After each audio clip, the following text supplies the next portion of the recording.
guys, welcome to the channel. Please subscribe, hit the bell, hit the like button. It helps the stats on my YouTube channel. But anyway, today's project is going to be a pretty quick one. I did the previous videos. Check out my hot rod videos, my solar videos, all my other stuff that I do. But anyway, working on the Sondors Fold X bikes today. And what I noticed, when I get up to 15, these are class 2 e-bikes, which means 20 miles per hour, and then the motor cuts out. So what is happening is when I get to 15, I am pedaling so fast because of the gearing on this thing. And apparently this is a problem or an issue with a lot of the 20-inch fat tire bikes. It might be because they're using the 7-speed Shimano shifters from the larger 26-inch bikes. And when you go to a smaller wheel, definitely the wheel needs to spin faster. But the gear ratio, they're keeping the same. So it's very difficult. And they call it hamstering. I'm like a hamster in a cage, pedaling so fast, even at 15 miles per hour. And I like to squeeze that other 5 out. So anyway, I did some research on the interweb and found a different Freewheel Sprocket. I think it's going from a 13 or 14 tooth down to like a 10 tooth. So it's getting rid of about 3 teeth, giving you a smaller sprocket. So naturally you could spin it faster and hopefully squeeze out another 5 mile per hour. Because I definitely like to pedal normal or reasonably normal when I get to 20 mile per hour. And again, this seems to be an issue with 20-inch fat tire bikes. The Sondors definitely has it. I don't know. I'm not climbing monstrous hills, which is probably what it's designed for, but I do have some steep grades that I normally climb when we're out and about. And I never use first and second gear. I'm always, my lowest gear I go is the third, and then third through 7. And if you own a Sondors or a 20-inch fat tire, and I was watching on YouTube somewhere, Juiced has that issue, and Rad Power's got that issue. So anyway, and this is for the 7-speed Shimano shifter. And let's take a look at the bikes and then see my possible solution here. Here's the 3 e-bikes that we have. I have the 2 Sondors, and I love the bike. And again, I just want to pedal a little bit slower when I hit 20. And there's the other bike I just did an assembly video on. Check out my other YouTubes. And then my wife's Raleigh, which she absolutely loves, center drive. So anyway, let's take a look at the sprockets. So I went on to Amazon and I ordered, and I'll put the links in the description, and it's a DMP Epic freewheel. So it means the clicking noise is inside the center hub when you run it, so it's freewheeling. Here, I'll show you that. So that's a freewheel. And then the other type is the cassette type, which you could stack the sprockets, I guess whatever gears you want, and the actually clicking or the ratchet is actually in the axle itself. So these are free wheels. Anyway, so it's an Epic freewheel, and it's for the 7-speed Shimano replacement, and goes down to 11 tooth, and I think I'm at 14 right now on the stock one that came from Sondors, or the stock ones you probably see from other fat tire manufacturers. And I ordered 2 of them because I got 2 bikes. And I'll show you how to take it apart, but you have to order this little nut remover, I guess, whatever they call it, bolt. And it specifically got the splines on it for the Shimano, so it'll fit down inside there, and that way you can break it loose just with a large pair of pliers or a crescent wrench, something like that. And this is the part tool, and it is the FR 1.3, so hopefully that's going to work. So let's go take the bike for a spin, and I'll show you how fast I'm pedaling 115. We'll put one of these on, and then we'll do an after test, see if it made a difference. Okay, we're getting up to 20 mile an hour now. You can see how fast I'm pedaling. I mean, this is ridiculous how fast that I have to pedal to do this. So I just don't like it. So I think getting rid of 3 teeth on that sprocket is going to definitely help. So let's turn around. Alright, so I was watching the YouTube channel, Bolton eBikes, B-O-L-T-O-N eBikes, and check his videos out. He makes and he sells a lot of really cool bikes. Probably the next one I get is going to be from him. But anyway, he reviewed a product called handlebar jack, And if you go on to handlebarjack.com, I'll put the link in the description. Hopefully you could see that. But on e-bikes, you got all this stuff. You got your gauge, your display. I got a light. You got your bell. All this stuff. And typically, when you work on it, like what I'm going to do, changing the Freewheel Sprocket out, I'm going to have to flip the bike upside down, set it on a seat, and balance on the two front handlebars so I can work on it. But with all this stuff up here, it's really hard to do. So this guy 3D prints, and I'll tell you what, the finish, just like Bolton said, is just spectacular. And it's basically two pieces, and they come apart. They have magnets in there, holding them together. This thing doesn't weigh hardly anything. I just keep it in the saddlebag in case I need it on the road. But anyway, you pull it apart, and it's got Velcro. So what you're going to do is put the Velcro around the handlebar where it's convenient. And then it's got like little tripod legs, like a little jack. So when I flip it upside down, it's going to be on the jack itself, which is really cool. So then I could flip it over and work on the bike. So handlebarjack.com, and it wasn't much. I think it was like 20, 25 bucks. So anyway.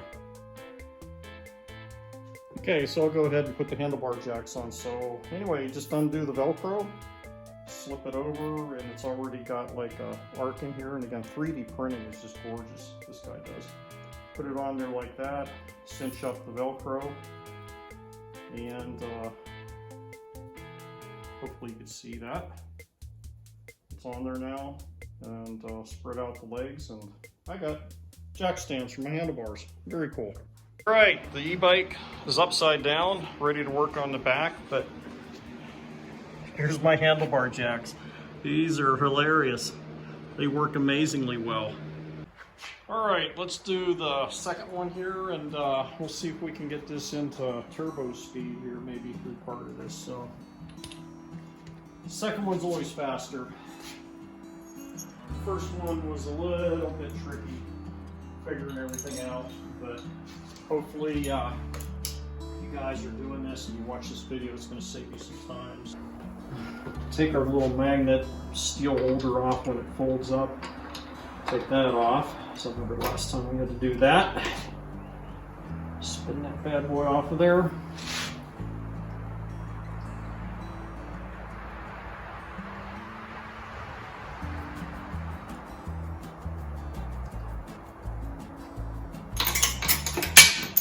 Alright, that's off. Pull the bolt protector off of here.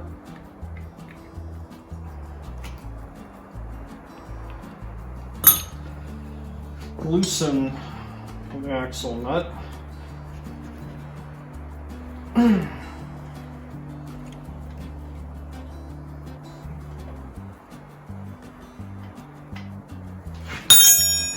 Take the disc brake off.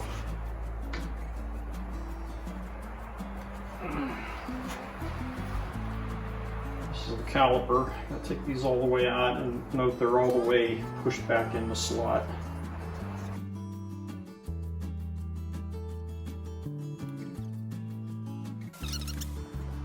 Okay, disconnect the motor control cable right there. Disconnected. Got to cut that little tie wrap Sondors put on there. Let's snip out of the way.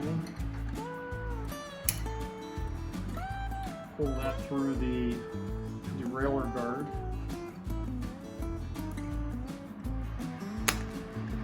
Take the protective cap off.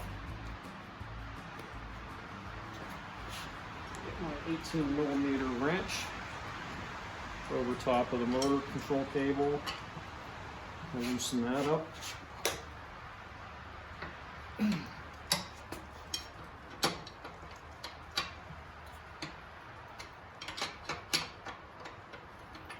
So I'm going to take this off and I can get the derailleur guard off of it.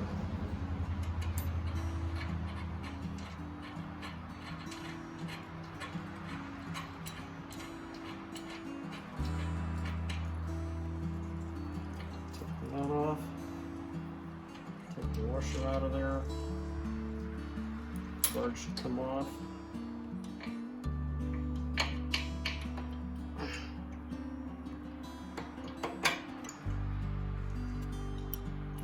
Right, progress.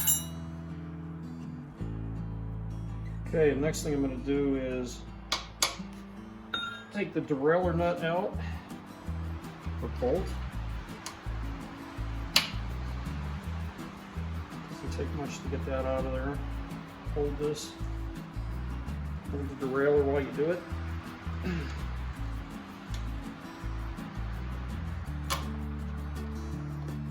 Loose.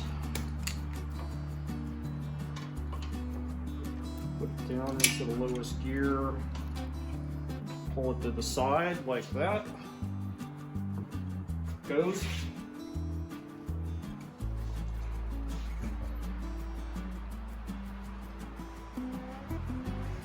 So the next thing to do is to take this little lock.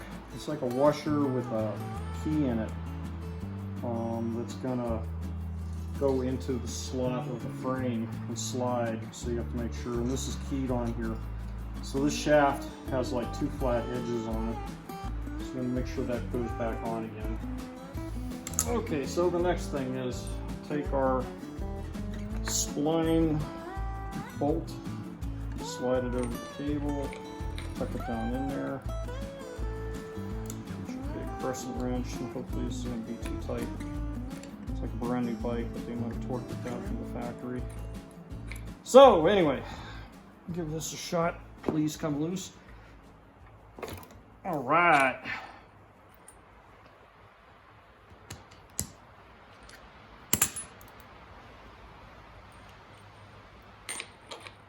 And then just spin your Freewheel Sprocket off.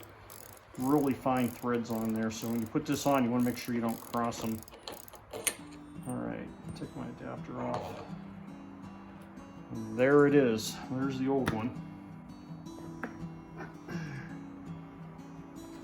Here is the new one. I'm going to put a little bit of anti-seize in there for the next time. So this is Napa sells it, anti-seize lubricant. This stuff is nasty. It's like graphite. You get it on your fingers, it's hard to get off, so be careful with it. Gets on everything. Don't let your kids get in it. Put a little dab down in there, and then I think I'm just going to spread it out with my finger, and then try to get it off my finger when I'm done.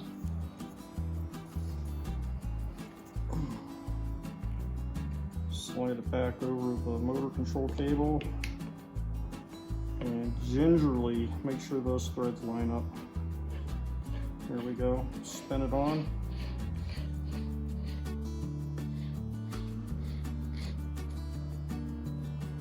Put our adapter bolt spline thing in there. And then tighten this up a bit. It doesn't have to be extremely tight because every time you pedal, it's always going to be tightening it. Give it a little snug on there. Tighten it down, take my adapter out, which I'll probably never use again, hopefully. Let's put the wheel back on. Definitely make sure you put these spacers in, and has that little keyway. It's going to go in here and slide up and down. Plus, this has a groove on it on either side, like a spline, so you have to make sure that lines up with the slot. So you can take a pair of pliers, turn the axle a little bit, and it'll line up. You want to make sure that that key is facing inward, so it goes into that crescent wrench. I'm just going to rotate this a little bit. There we go. And it'll feed right in there. Put my protective cap back on here. And then we're going to check the adjustment. I think I'm going inside of the chain guard, or the derailleur guard here. On these connectors too, be careful. These are fragile pins on the end here, but you'll see arrows that give you an idea on how to line it up on both sides. So you want to line up the arrows. And spin it around until you see the arrows. You see one there, they're real faint.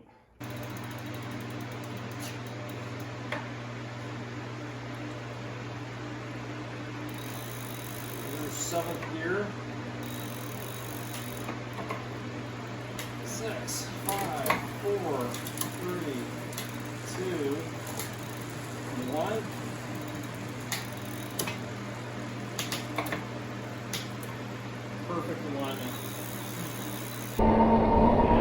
Okay, let's get this up to speed. There I am in 7th, hitting 18 mile an hour, 19, 20. Oh my gosh, this made a great upgrade. I'm pedaling normal here, well, a little bit faster than normal. Let's get it up to 20. There I am, 20. And I'm just kind of pedaling normal.